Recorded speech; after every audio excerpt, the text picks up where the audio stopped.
dabcan biyo kaliya in lagu shubo beeraha wax soo saar fiican kuma yeeshaan. Nafaqooyin ka maqan haddii ay jiraan waa in lagu shubaa si wax soo saarka u hagaago. Nafaqooyinkaas marka muhiimka ah oo beeruhu aysan ka maarmin waxaa ka mid ah phosphorus.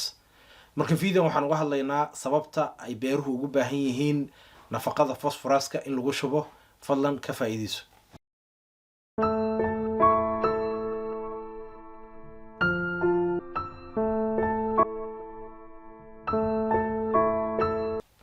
السلام عليكم كسر هذا فيديو كل دين دياري سفام صومالي ومتلقلني إنك فايدستان ولا الله صوماليات مقعيقو علي باشي فضلا هدياكو عصوب تاي كنالكا سبسكرايب ده بالكنا تابو سيسا كو دافين فيديو كستا وانسو قد بينو هالكا نصواري قنو فضلا سيدو كالي لو داقو وقد بي ولا الله كالي صوماليات سيوغا فايدستان ايكنا ومحسنتين sidaan sheegnay video waxaan uga hadlaynaa sababta maadada phosphorus-ka la yiraahdo looga baahan yahay in loo isticmaalo beeraha. Phosphorus marka waa maado aad u muhiim ah wax soo saarka beeraha oo markii ay noqoto sida looga baahan yahay beeraha waxay ku xigtaa nitrogen-ka. Waxay muhiim u tahay oo ay ka qaadataa kaalin muhiim ah maadada la yiraahdo photosynthesis-ka oo ah sida geeduhu ay energy ku samaystaan. Geedaha sida ay ku neefsadaan sida ay nitrogen-ka xataa fix garaynta ugu sameeyaan waxyaabaha ugu muhiimsan ee geeduhu ay ku shaqeeyaan maadadan phosphorus-ka ayaa maamusha oo muhiimka ah. Sidoo kale maadadani waxay aad qayb weyn ka qaadataa oo ay muhiim u tahay inay mirtii soo baxdo. Sidoo kale mirtii markii ay soo baxdo inay korto, xidid ay yeelato, laamihii ay yeelato, ubixii ay yeelato, mirna ay sii dhasho. Waxyaabahaas oo dhan maadadan phosphorus-ka la yiraahdo kama maarmaan. Marka inkasta oo ay muhiim tahay maadadan wax soo saarkii dalagga ay muhiim u tahay, haddana sida ciidda looga helayo oo geedihi uga qaadan karaan waxyaabo badan ayaa saameyn ku yeelan kara oo dib u geysan kara. Oo haddii aan si fiican loo fahmin oo si fiican loo maamulin waxyaabaha saameynta ku yeelan kara dalaggaagii inuu qaato dabcan markaa saameynaya wixii aad soo saari lahayd. Marka waxyaabaha saameeya in dalaggaagii uu ciidda ka soo qaato nitrogen waxaa ka mid ah in pH-ka ciiddu ay leedahay levelkeedu uu sareeyo ama uu aad u hooseeyo. Kaleyga nooca ay tahay ama dhoobeyda nooca ay tahay ayaduna saameyn ayay ku yeelataa. Waxaa kaloo saameyn ku yeesha inay ciiddu leedahay waxa la yiraahdo organic matter ama maadada dabiiciga saameyn ayay ku yeelataa. Waxaa kaloo saameyn ku yeesha sidii ciidda ay geedku uga soo qaadan lahaa phosphorus-ka heerkulka ee ciidda ayaa iyadana saameyn ku yeelata. Waxaa kaloo saameyn ku yeesha nafaqooyinka kale sida nitrogen-ka iyo potassium-ka sida uu ciidda ugu jiro oo haddii kuwaas ay ka maqan yihiin phosphorus-na uu ku jiro ciiddii phosphorus-kaas waa adagtaa geedkiisu ku soo qaato ilaa kuwii kale u baahan yahay kuwii kalena waa inuu helaa. Marka waxyaabahaas oo dhan waa waxyaabaha saameeya inay ciid dalaggaagii uu ka soo qaato ciidda nitrogen phosphorus. Marka si geedkaagii uu u helo nitrogen qaabab waxaa jira marka ciidda loo maamulo. qaababkaas waxaa ka mid ah ciiddii haddii ay acidic tahay inkastoo ciidaha acidiga Soomaaliya aysan aaminsanayn inay isku badnayn waxaa lagu shubaa markaas nuuriyad si kor loogu soo qaado pH-ka. dabcan waa maraad ciiddii tijaabisay oo og tahay waxa ay tahay. Marka ciidda markii la tijaabiyo oo la ogaado wixii ay tahay oo pH-keeda la arko kabacdi ayaa markaas tilaabo la qaadi karaa oo ama in kor loo qaado ah ama in hoos loo dhigo pH-ka. waxyaabaha kale oo lagu maamuli karo si dalaggaagu uga soo helo phosphorus ciidda waxaa ka mid ah inaad ku shubtid organic matter noocay rabta ciiddu ha ahaato ama acidic ha ahaato ama alkaline noocay rabta ha ahaato maadada organic matter-ka ama maadada dabiiciga haddaad ku shubto ciidda waxay sahlaysaa in ciiddaada laga helo phosphorus. waxyaabaha kale oo lagu maamulo oo sahlaya in phosphorus-ka laga helo ciiddaadana waxaa ka mid ah sida aad u fashid ciidda. ma aad ayaa u falaysaa oo qayb fog ayaa falaysaa mise qayb soke mise maba falaysid iyadana saameyn ayay ku yeelataa. waxyaabaha kale oo ugu muhiimsan si dalaggaagu uga heli lahaa phosphorus-ka ciiddana waxaa ka mid ah xilliga aad ku shubto phosphorus-ka ciidda aad ku shubto iyo qaabka aad ugu shubto. kuwaasna insha Allah mar gooni ayaan kulli ka sheekeyn doonaa.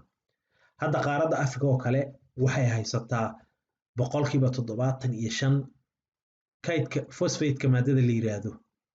laakiin nasiib darro Afrika phosphate-ka ayay soo saarayaan, way dhoofinayaan, wadamada dibadda ayaa lagu soo habaynayaa, kabacdi iyadoo fertilizer ah ayaa loo soo dhoofinaya oo qaali ah. marka dhibaatada ugu daran ee na haysata waa qaalinimadeeda oo wadamada fog laga keenayo, inkastoo Africa aad looga helayo. wadamada aadka ugu soo saara phosphate-ka waxaa ka mid ah Morocco. hadda Mali oo kale 2014kii waxaa laga bilaabay in laga dhiso mine oo phosphate ah oo ay yiraahdeen waxaan ka iibinaynaa Africa kaliya, dabadda looma dhoofinayo. marka waxyaabahaas oo kale inay raqiisiyaan ayaa laga yaabaa oo African ay ka faa'iideysato. marka halkan waxaan kugu siinaynaa tusaale marka muhiimadda ay u leedahay phosphoruska ay u leedahay markii lagu shubo galleyda iyo sida ay wax soo saarkeeda uga bedelayso. dabcan sidaan hore u sheegnay phosphoruska wuxuu ku xigaa nitrogen-ka marka ay noqoto muhiim ahaan maadooyinka aadka u muhiimka oo dalagyadu ay u baahan yihiin, oo aana sheegnay inay wax soo saarka beeraha si saa'id ah ay kor ugu qaado. haddii marka waana maadada aadka ugu liidata oo ciidaha badan hoos ay tahay, sidaas darteedna ay wax soo saarkii ay saamayso. marka saddexdan maado ayaa ah kuwa ugu muhiimsan: nitrogen, phosphorus iyo potassium oo NPK loo yaqaano. saddexdan maado ayaa ah kuwa aadka ugu muhiimsan oo beeraha aysan ka maarmin. kuwa kalena way u baahan yihiin, laakiin saddexdan ayaa ugu daran oo waxa ugu badan loogu shubaa. marka baaritaano badan ayaa waxaa lagu sameeyey saamaynta uu marka ciiddu markay phosphorus ay ka maqan tahay ay ku yeelato beeraha. adiga waa baari kartaa, waa akhri kartaa, badanaa dabcan English ay ku qoran yihiin, laakiin waxyaabo badan ayaa ka faa'iideysa haddaad aad akhrisid dhibaatada ay u keenayso iyo wax soo saarka si hoos ugu dhigayso markii ay phosphorus uu ka maqan yahay beerta ay dalagga ku baxayo. laakiin baaritaankan oo Pakistan lagu sameeyey, haddii aan tusaale ahaan usoo qaadano, wuxuu ka hadlayaa markii heerar kala duwan loogu shubo beerta ama aan loogu shubin phosphorus, saamaynta ay ku yeelanayso galleyda wax soo saarkeeda. marka magaca meesha ku qoran haddaa Google gareysid dokumentigaasna waa heli kartaa, waa akhri kartaa asoo Ingiriis ku qoran insha Allah. marka si taas u ogaadaan waxay sameeyeen marka baaritaan oo ay baarayaan Peshawar meel la yiraahdo Pakistan ay ku sameeyeen, ayay sameeyeen baaritaan. marka experimentigaas ama tijaabadaas waxaa loo isticmaalay nidaam la yiraahdo randomized block design. baaritaankaas ayay sameeyeen.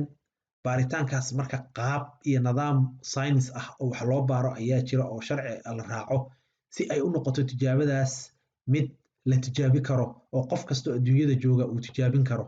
marka documentiga ayay ku qoran tahay intay isku jirsiiyeen, ciidda nafaqadii ku jirtay markii hore, waxyaabahaas oo dhan ayay ku qoreen oo qof kasta oo raba inuu asaguna tijaabiyo beertiisa heerka ay saamaynta ay ku yeelanayso uu samayn karo.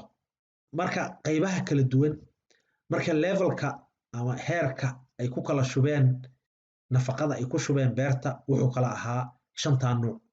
qayb waxaa lagu shubay waxba hal xabo laguma shubin, sideedii ayaa loogu abuuray. qaybna 50 kilogram ayaa lagu shubay halkii hektar, qaybna 100, qaybna 150, qaybna 200 oo kilogram ayaa halkii hektar lagu shubay. marka waxaan arkaynaa intaas oo 5taas qaybood oo kala duwan markii lagu shubay saamaynta ay ku yeelatay wax soo saarkii. natiijooyin badan ayaa ku qoran, laakiin qaar ayaan soo qaadanaya halkan. natiijadu marka waxay tustay in dalagii uu si fiican uu kor ugu dheeraanayo oo saa'id u kor ugu korayo oo ay dhirkiisa kor u qaaday markii lagu shubay heerarka kala duwan inay saamaysay sidii geedku u dheeraaday inay aad u saamaysay ayuu tustay natiijadii. wuxuu kaloo muujiyey phosphoruska lagu shubay inuu saameeyey geedkii inta sabuula oo uu soo saaray, iyo dabcan yieldkii ama wax soo saarkii tirada badnaa oo uu soo saaray inuu saameeyey qaabka loogu shubay phosphoruska. marka baaritaankaas kadib galleydii ka soo baxday maxay noqotay? markii aan waxba lagu shubin oo beerta sideeda loo daayey 1305 kilogram ayaa kasoo baxday hektarkii. 50 markii lagu shubana 1800 oo kilogram halkii hektar ayaa kasoo baxday. laakiin markii lagu shubay 100 kilogram halkii hektar oo phosphorus markii lagu shubay waxaa kasoo baxday 2415 kilogram halkii hektar. laakiin halkan waxaa uga jeedaa inaad ku badisaa inaysan faa'iido lahayn oo heerka ciiddaadu u baahan tahay phosphoruskii ka badan haddaad ku shubto lacagna waa kaa baxay oo fosforaska aad soo gadatay lacag fara badan ayaa kaaga baxday, wax soo saarkiina gooni uma qaadayo.